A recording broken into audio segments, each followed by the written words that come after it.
머뭇거림은 바로 불신앙입니다. 열왕기상 18장에 보면 850대 1로 이방 선지자들과 갈멜산 꼭대기에서 싸웠던 엘리야는 이스라엘 백성들을 향해서 이렇게 질문합니다. 너희가 어느 때까지 둘 사이에서 머뭇머뭇하려느냐? 왜 이스라엘 백성들은 머뭇거리고 있었을까요?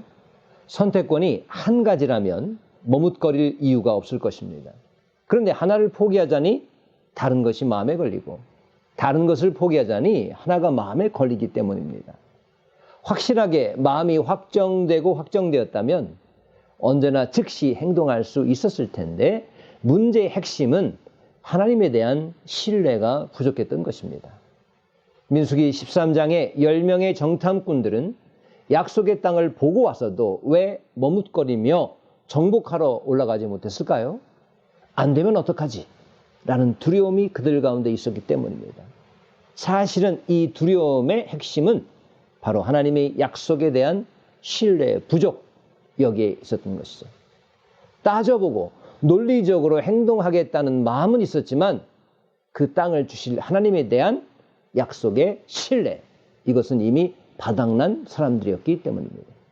하지만 이때 여호수아와 갈렙만큼은 머뭇거리지 않았습니다. 지금 당장 그 땅을 차지하러 올라가자고 했습니다. 이유가 무엇입니까? 그들이 덜 논리적이거나 준비성이 부족해서가 아닙니다. 그 땅을 주시겠다고 약속하신 하나님에 대한 신뢰가 있었기 때문입니다. 그들에게 정탐은 단지 가서 확인만 하고 오는 요식 행위에 지나지 않은 것입니다. 정탐의 내용에 따라서 자신들의 행동이 달라질 이유가 하나도 없었던 것이죠.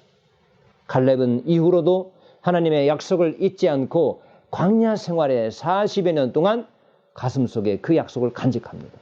그리고 가나안 땅에 들어가자마자 요구하죠. 이 산지를 지금 내게 주소서. 지금입니다. 지금. 머뭇거리고 자시고 할 이유가 하나도 없는 것이죠. 결국 갈렙이 처음으로 땅을 분배받고 다른 지파들도 연이어서 정복하게 됩니다. 하지만 여호수아서 18장에 가보면 그때까지도 땅을 정복하지 못한 지파가 7지파나 있었던 것입니다. 여호수아는 그들에게 묻습니다. 너희가 하나님께서 주신 땅을 점령하러 가기를 언제까지 지체하겠느냐? 이미 출애굽 때부터 하나님께서 이미 주시겠다고 약속하신 땅인데 무엇이 아직도 확신이 부족해서 머뭇거리고만 있느냐 하는 것입니다. 바로 하나님에 대한 신뢰가 없었기 때문에 머뭇거리고 있었던 것이죠. 머뭇거림은 불신앙입니다. 미국에서 자기개발 프로그램으로 선풍적인 화제를 몰고 온 베리 바버의 지금 당장 시작하라 라는 책이 있습니다. 성공하는 사람들의 습성 가운데 하나는 뭔가를 즉시 시작할 수 있는 결단력이라고 이야기합니다. 많은 사람들에게서 시작이 그토록 어려워서 머뭇거리다가 좋은 기회를 다 놓치는 경우가 있는데, 성공하는 사람들은 시작을 너무 쉽게 잘 하더라는 것입니다. 시작을 잘못하는 이유가 무엇인지를 심층 분석했는데 개인적인 성격이나 스타일의 문제라기보다는 그들의 심중에 하다가 안 되면 어떡하지? 안 될 경우 뭐라고 대답하지? 와 같은 두려움이 있었기 때문에 시작이 그토록 어려웠다는 것입니다. 그렇습니다. 근본은 두려움인 것 같습니다. 신앙적인 관점에서 봤을 때 이것은 바로 하나님에 대한 신뢰의 부족성의 문제입니다. 나를 향한 하나님의 계획이 있다는 사실에 대한 반신반의함, 나를 책임지신 분이 바로 하나님이시라는 사실에 대한 불신이 결국 문제의 핵심이었던 것입니다.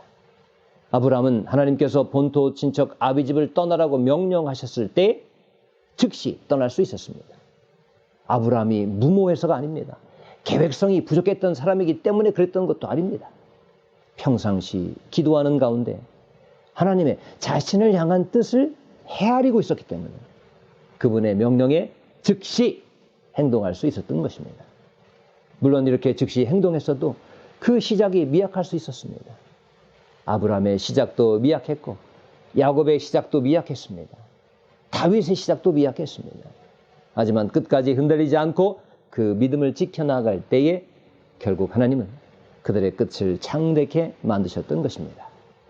우리도 역시 이런 흔들림 없는 신앙으로 머뭇거리지 아니하시고 머뭇거림 없는 신앙으로 창대한 열매를 맺을 수 있기를 축복합니다.